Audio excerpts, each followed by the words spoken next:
COMMS up.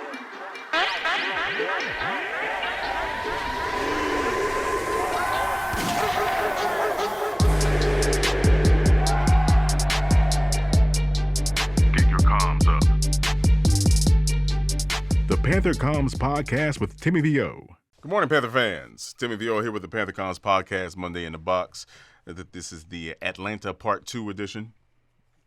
Trucking the bird, buddy. I know a lot of you guys now know that Foreman. If you don't know by now, you should. But our man Foreman actually owns and operates he owns a trucking company. And you know, it's quite telling. That's his mindset. Love that guy. I love what he brings to the table. And the fact that he got a second chance and he's taking advantage of it, that says a lot too. But so we're going to talk about the box score real quick. I'm not going to dive too much into it because it's pretty straightforward. We ran the football well, and that allowed us to win the game. Okay, and we basically flipped what Atlanta did to us last time. I mean, even though it was a high-scoring game last time, it shouldn't have really came to that. As well as we were running the football, I think that, and again, it showed yesterday too. Though, don't get me wrong. There were some situations where we should have got the defense off the field, and people were flying around without a purpose or guarding a space instead of guarding the play or things that is miscues, lack of attention to detail, which is what Coach Wilkes talks about quite a bit. And I love that. That was the reason why we lost the game last time. That's the reason why they kept hanging around, and we almost did it to ourselves last night too. Now I'll get into that real quick, but good dub. We're still looking good in the division. That's all you can ask for at this juncture. I'm just saying. Remember, Coach Rule was just here. All right, moving on. Here we go. Monday in the Box. I'm gonna pull this up for you guys real quick. Dig it. Hope you guys got home safely. All that good stuff. Lord knows it was ugly out there last night. Down in old Charlotte. Whoop-pow! There it is. All right, so I got the highlighted areas for you that I'm going to touch on. I'm just going to jump into the individual statistics because that says a lot. And you can see out the rushing portion up there, it's clear as day. We were going to impose our will on that run defense for Atlanta. It's clear as day. And, Dante by himself only had 8 yards fewer than their entire running staff, so to say, for the Atlanta Falcons. I like that. Now, Mariota got away from us a couple of times, which is why he had that 14.3 yard average. But yeah, well, we did our thing. It's good to see Shenault healthy, getting the ball again. He's dynamic. What else can you ask for? And I hate to say this, but he's somewhat of a replacement for Christian McCaffrey. In that you get him out in space and he can utilize his speed, but he's a little bigger, break tackles, things of that nature. But his speed is it's it's somewhat sleepy. He got the sleepy speed, man. He can pick up quick. It's amazing. And back to running the football. Obviously you can see PJ didn't have to do much. He managed the game. And our offensive line did a great job protecting him. 1 sack, as opposed to Mariota, who got sacked 5 times. He got sacked 5 times. I'm going to talk about Lulu here in a second. Boy, that was a great pickup. Marshall. Hey, I'm sure I'm not the only one that was out there like, hell yeah, I'm flexing on him. But, hey, Marshall stay healthy. This is going to be a good hold on. This is going to be a decent team. We're going to have a young base that we can build around, man. If Marshall can stay healthy, he's going to be one of those young pieces. Him opposite DJ is, and you throw Shenault in the mix. I'm telling you, man, that's something. That's something. And Shy can be a little more consistent. He had 1 target, 1 catch for 17, which is great. But if he can be a little more consistent, and we can rely on him to catch the football, that'll be an added element that I like to see. And Richie. He does the dirty work, man, and he always catches the football. You ever notice that? I'm really starting to think that he's going to be taking more targets from Ian Thomas. You notice he's not even on the box score. I think he's going to take some targets from him. I like to see Trimble do a little bit better out there. There's a couple situations where he missed his block and he didn't sustain a block and things of that nature. But I mean, again, he's young. This is just his second year, so we'll see. But we still need to draft a tight end. But moving on. Just saying, Hecker. I mean,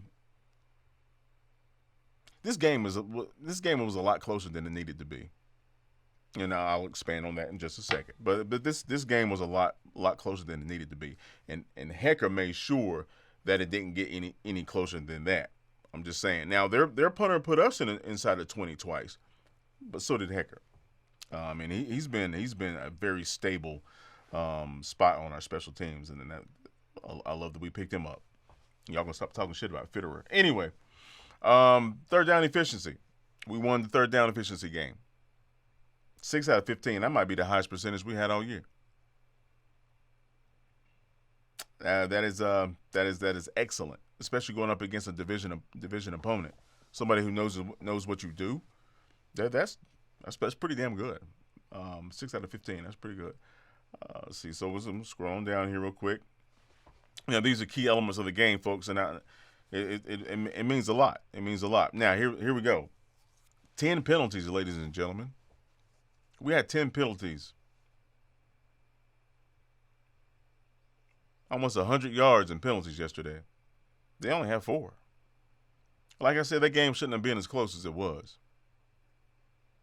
It shouldn't have been as close as it was. And we won the time of possession game, 34-12. All right, almost beat them by 10 minutes. That's good. The game shouldn't have been as close as it was. And let's scroll down here. This is excuse me, I'm sorry, I'm going to give you some type of context here. This is ball possession and drive chart. I don't want to give you the wrong terminology.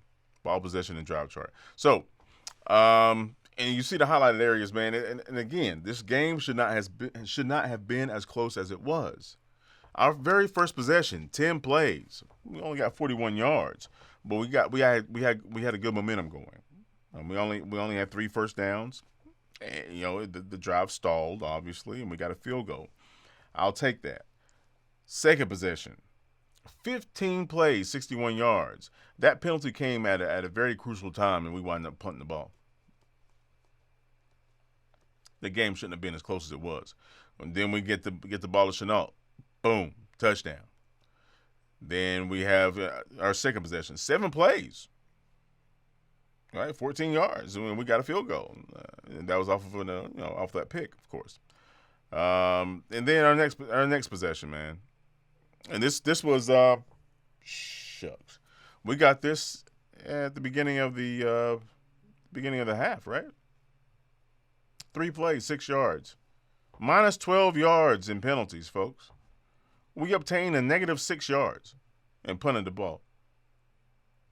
0 first downs. Next possession after that, same shit. And it doesn't make any sense in a punt. Then we get our shit together. 7 plays, 94 yards. Still got negative 10 in penalties.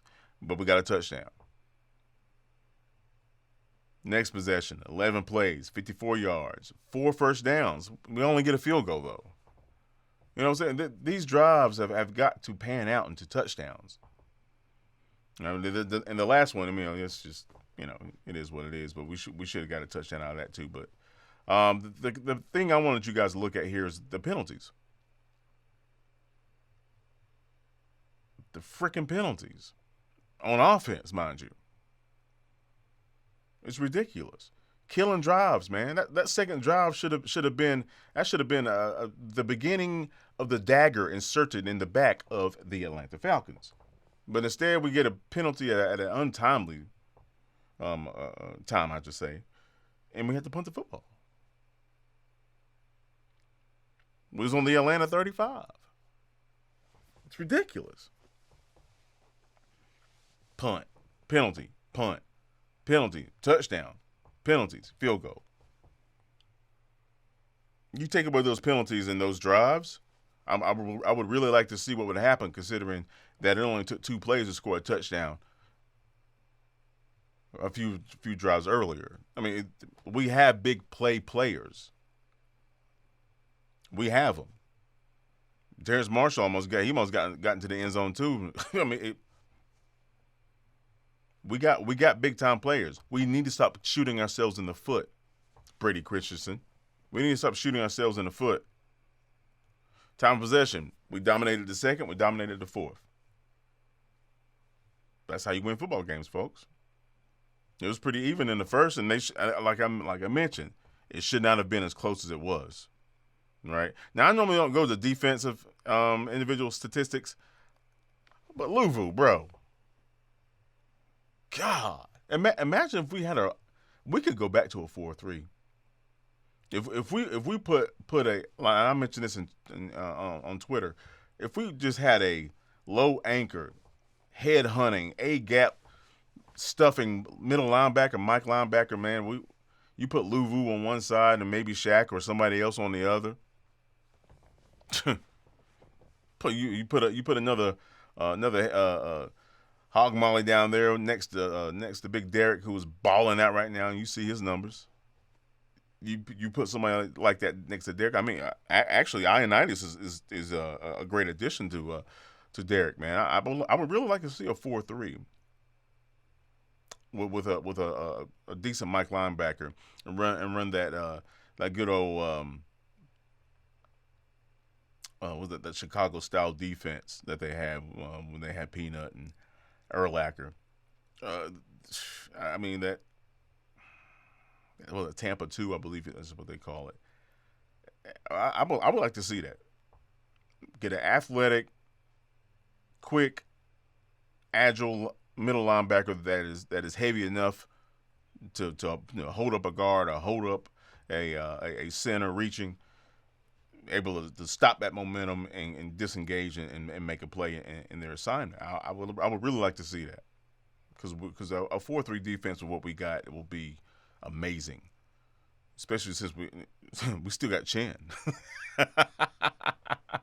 I mean, seriously, if we had a 4-3 Tampa style defense, with Chen back there, with Woods, and you have Louvu and Shaq and some a decent. I'm not talking about Luke. I mean, come on, seriously, but a decent Mike linebacker, coming in about 255 pounds, man. I would like to see that. I would like to see what they can do. Because going side to side with Louvu and Shaq, we're going to get you. Woods, Chen, we're going to get you. If JC can, and he's still young, folks. He got away with a lot of things in college in terms of tackling. You got to wrap up in the league. You got to wrap up, and he'll learn that. But JC becomes a better tackler on bigger players. That'll be interesting too. I would like to see that, man. I would like to see that. I think we can control the field if we did that a little bit, disguise some blitzes, things of that nature. But yeah, the defense did decent. Gross Matos is probably not going to be here much longer. I'm just saying, because you're getting outplayed by Marquise, man. I mean, look at him, folks. Yeah, you can't turn your back on Marquise Haynes, man. He's what keep pounding it is right there, folks. Y'all got to realize, man. He learned some things from J Pep, man. I mean, the kid can play. I don't know why he. Anyway, well, actually, I know why, because he's a little light in the ass to be setting the edge like that consistently on 3 downs. But it is what it is. But hey, I tell you what, folks. We're looking good.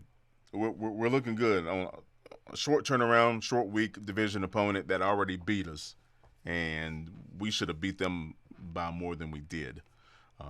So I mean, we didn't. I don't think we had any major injuries to anybody. I could be wrong about that. Please correct me if I'm wrong, but I don't think we had anything major.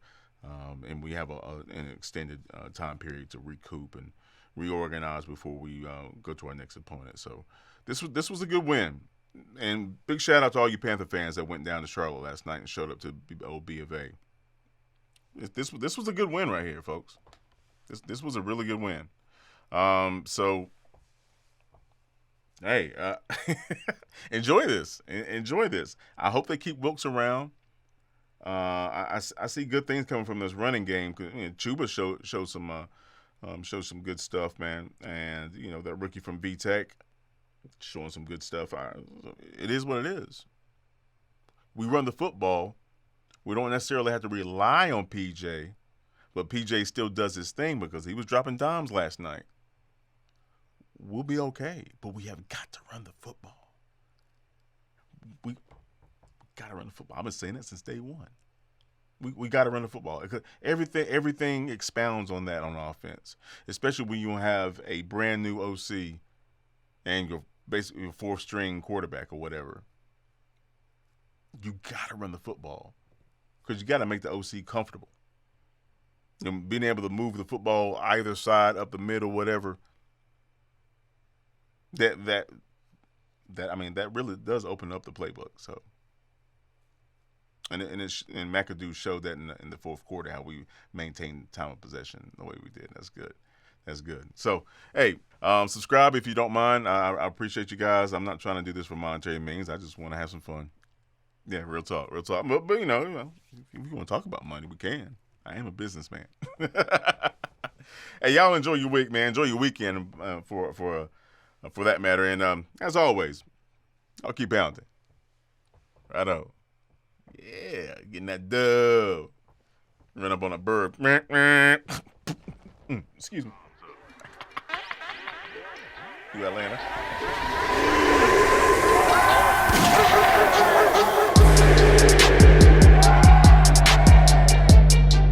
Get your comms up. The Panther COMMS podcast with Timmy VO.